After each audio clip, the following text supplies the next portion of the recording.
अस्सलामुअलैकुम नाजरीन, आप देख रहे हैं ड्रामा सीरियल इश्क तुमसे हुआ, जिसकी आने वाली एपिसोड बहुत होने वाली है इंटरेस्टिंग। आप देखेंगे कि गुल की ज़िंदगी में तो मुश्किलात ही आती जा रही हैं। जब से उसे पता चला है कि उसकी भाई की तबीयत ख़राब है और वो उससे मिलने की ज़िद करती है अहमर के साथ, लेकिन अहमर की माँ उसे कहती है कि मैं इजाज़त नहीं देती इसे मिलने की।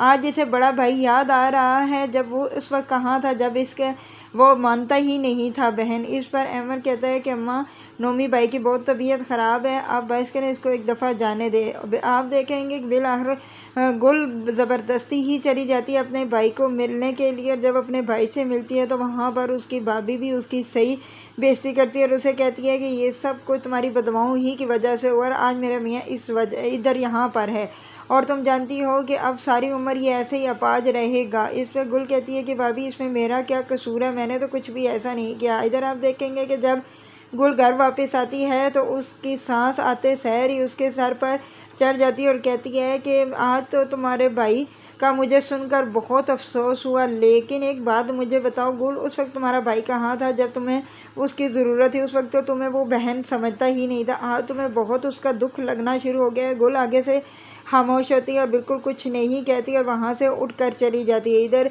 इधर बुशरा बेगम अहमद को कहती है कि जाकर उसे समझाओ, अगर उसकी इस टेंशन की वजह से अगर हमारे बच्चे को कुछ हुआ तो मैं उसे छोड़ूंगी नहीं। उसे समझाओ कि अपने भाई की टेंशन लेना छोड़ दे, बस जो होना था वो हो चुका, और जो भी है वो जाने और उसकी बीवी जाने। इधर आप देखेंगे कि बुशरा बेगम जब ये कहती है तो वहाँ से अमर उठकर गुल के पास जाता है और गुल को कहता है कि गुल, अम्मी ने कौन सी गलत बात कह दी? अम्मी बिल्कुल ठीक ही तो कह रही है, अगर तुम ऐसे स्ट्रेस लोगी तो इससे हमारे बच्चे की सेहत पर भी बुरा असर पड़ेगा। वो ठीक कह रही हैं, अपनी सेहत का ख़ास ख्याल रखो। लेकिन यहाँ पर तो गुल बिल्कुल समझने को तैयार ही नहीं है। वो कहती है कि कैसी बातें कर रही हैं आप लोगों को, बस हर वक्त बच्चे बच्चे की यही बस बच्चा ही सर पर चढ़ा हुआ है, इसके अलावा दुनिया में तो कोई और काम ही नहीं है। इधर इधर आप देखेंगे कि गुल कहती है, आगे मैं अपनी भाभी की वजह से बहुत परेशान हूँ, क्योंकि मैं अपने भाई की वजह से टेंशन में थी तो उल्टा भाभी ने सारा इल्ज़ाम मुझ पर लगा लिया।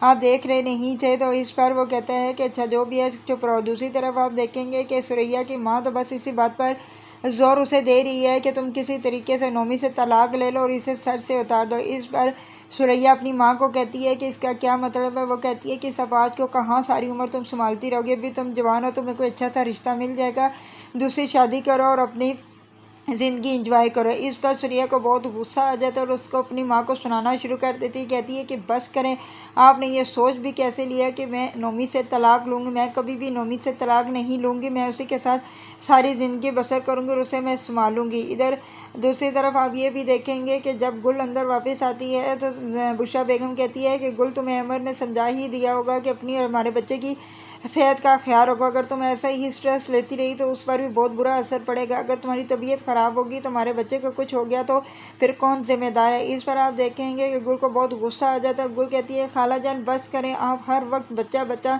मेरे सर पक गया ये बात सुनते सुनते। आप क्या समझती है मैं उसकी माँ नहीं हूँ? मुझे उसका एहसास नहीं है? वो भी मेरा बच्चा है, मैं ही इसे पैदा करूँगी, मैं समझती हूँ उसके लिए क्या अच्छा है और क्या अच्छा नहीं है। इस पर आगे से बुशरा बेगम कहती है कि कुछ तुम्हारी ज़्यादा ज़ुबान नहीं चली कि मैं ज़ुबान काट दूँगी, अपनी ज़ुबान को कंट्रोल रखो। ये कहकर वो गुस्से से अंदर चली जाती है और गुल उसका मुंह देखना शुरू कर देती है। इधर आप देखेंगे कि वो अपने मियाँ सदीक के पास आकर बैठ के और गुस्सा करना शुरू हो जाती है। ऊपर से अमर आ जाता है। अमर कहता है कि अम्मा बस बस करें ना, आप जानती हैं कि इस हालत में बंदे को गुस्सा ही आ जाता है और हम हर वक्त बच्चा बच्चा कहते हैं तो उसकी वजह से वो ज़रा टेंशन में आ गई। इस पर वो आगे से बुशरा बेगम कहती है कि बस करो, अपनी बकवास बंद करो, उसे समझा दो, अगर तुम्हारे बच्चे को कुछ हुआ तो मैं उसे इस घर में रहने नहीं दूँगी, उसे मैं छोड़ूंगी नहीं, क्योंकि मैंने उसे समझाया है कि बस उस भाई के कहो अब टेंशन ख़त्म कर दे, अब मैं दोबारा यहाँ पर नोमी का नाम मत सुनूँ। इस पर आगे से अमर कहते हैं, अच्छा अम्मा आप परेशान मत हो, मैं उसे समझा दूँगा। इस पर सदीक साहब बुशरा बेगम को कहते हैं कि बुशरा बेगम तुम्हें हो क्या गया है, वो उसका भाई है, वो कैसे उसे भूल सकती है? तो उस पर वो कहती है उस वक्त कहाँ था जब उसको ज़रूरत थी। इधर दूसरी तरफ आप ये भी देखेंगे कि बुशरा बेगम को नौशी की भी बहुत टेंशन है, और क्योंकि वो नौशी को जब इस हालत में देखती है तो उसे बहुत परेशानी होती है, क्योंकि उसने उसे बेटियों की तरह पाला हुआ होता है और वो उससे बहुत प्यार करती है। और ये कहती है कि पता नहीं नौशी को क्या हो गया, ना वो कॉलेज जाती है ना किसी से बात करती है, मेरा ख्याल है उसके दिमाग में कोई टेंशन चल रही है। यही बात वो करने के लिए अहमर के पास आती है और अहमर कहता है कि अम्मा मैं क्या करूँ? तो वो कहती है बेटा तुम देखा नहीं कि कैसे नौशी की हालत हो रही है, मुझे कुछ समझ नहीं आ रहा। वो ना किसी से बात करती, अब तो यहाँ तक कि नौकरानी भी उसके कमरे में जाने से डरती है।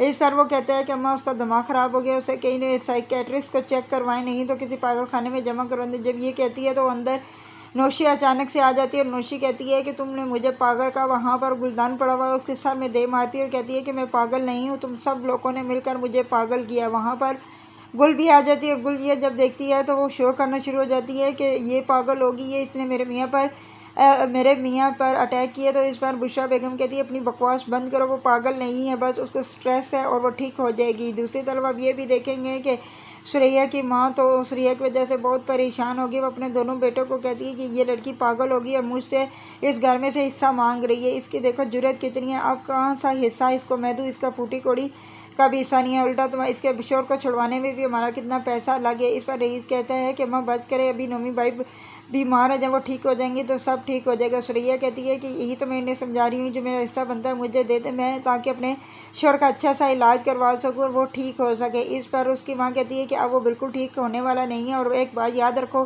तुम्हारा कोई हिस्सा शीसा नहीं है और ये सिर्फ मेरे बच्चों का घर है, इन दोनों बेटों का, इसके अलावा मैं किसी को कोई हिस्सा नहीं दूंगा। इस पर सुरैया कहती है कि आप जो भी कर लें, मैं भी इसी बाप की बेटी हूँ, मैं इस घर से हिस्सा लेकर ही रहूँगी। इधर आप दूसरी तरफ ये भी देखेंगे कि बुशरा बेगम जब भी देखती है असद को उठाए हुए अहमर को, तो वो गुस्सा करना शुरू हो जाती है और कहती है कि अहमर बेटा, इसको कभी तो उतार दिए और हर बात देखो तुम इसे उठाई रखते हो, मुझे बहुत गुस्सा आता है, मुझे बहुत बुरा लगता है। मुझे तो यही देखना है कि जब तुम अपने बच्चों को उठाकर यूँ घूमेंगे। इस पर आगे से अहमर कहता है कि माँ बस करेंगे, छोटा सा बच्चा है, आप इससे क्यों ऐसे जेलस होती हैं, अल्लाह करेगा हमारा भी बच्चा आएगा और मैं भी अपने बच्चे को भी ऐसे ही उठाऊंगी। इस पर आगे से बुशरा बेगम कहती है अगर तुम्हारी बीवी ने चाहा तो वो इस दुनिया में आएगा, नहीं तो तुम जानते हो क्या होगा, वो तो हमारी कोई बात ही नहीं मानती, बस अपने इस बेटे को उठाए बैठी रहती है। मैंने उसे कितनी बार कहा है कि रेस्ट किया करो, वजनी हो गया, इसे आराम से रख दो, लेकिन वो इसको जान कर उठाती है और हर काम करती है। आयमर बेटा, मैं तुम्हें बार बार कह रही हूँ, उसे समझा दो, क्योंकि वो मेरी बात नहीं समझ रही। शायद वो ये समझ रही हो कि अब वो हमें बच्चा देने वाली है तो शायद मैं उसे कुछ नहीं कहूँगी, लेकिन अगर मेरे बच्चे को, तुम्हारी औलाद को, जो मैं जिसकी बरसों से आरजू कर रही हूँ, अगर कुछ हुआ तो मैं उसे बिल्कुल नहीं छोड़ूंगी और ना ही माफ़ करूँगी। और तुम जानते हो कि जो मैं कहती हूँ वो करती हूँ, नहीं तो मैं उसे तलाक दिलवा कर इस घर से निकाल दूँगी और तुम्हारी दूसरी शादी करवा दूँगी। इस पर अमर कहता है कि अम्मा बस करें, ऐसी कोई बात नहीं है, गुल ज़रा परेशान है, जब वो ठीक हो जाएगी तो ठीक है। और दूसरी बात ये उसका बच्चा है, मैं कैसे उसको कहूँ कि वो बच्चे से दूर रहे। और एक दूसरी बात ये भी है कि वो नौशी की वजह से भी बहुत परेशान है। आप ज़रा नौशी को समझाएं कि अपना रवैया ठीक कर ले। मुझे नहीं पता नौशी को क्या मसला है, हम मुझसे और गुल से, अगर इसकी वजह से भी कोई गुल को प्रॉब्लम हुई तो आप जानती हैं कि मैं भी आपको नहीं छोड़ूंगा और इस नौशी की बच्ची को तो बिल्कुल भी नहीं, क्योंकि नौशी जो पागलपन कर नाटक कर रही है, मैं जानता हूँ वो किस वजह से कर रही है। इस बार बुशरा बेगम कहती है कि अपनी बकवास अमर बंद करो, तुम जानते नहीं हो कि वाकई उसे टेंशन है। कितनी बार उससे मैंने कहा था कि उसकी मैं शादी तुम्हारे साथ करवाऊंगी, ले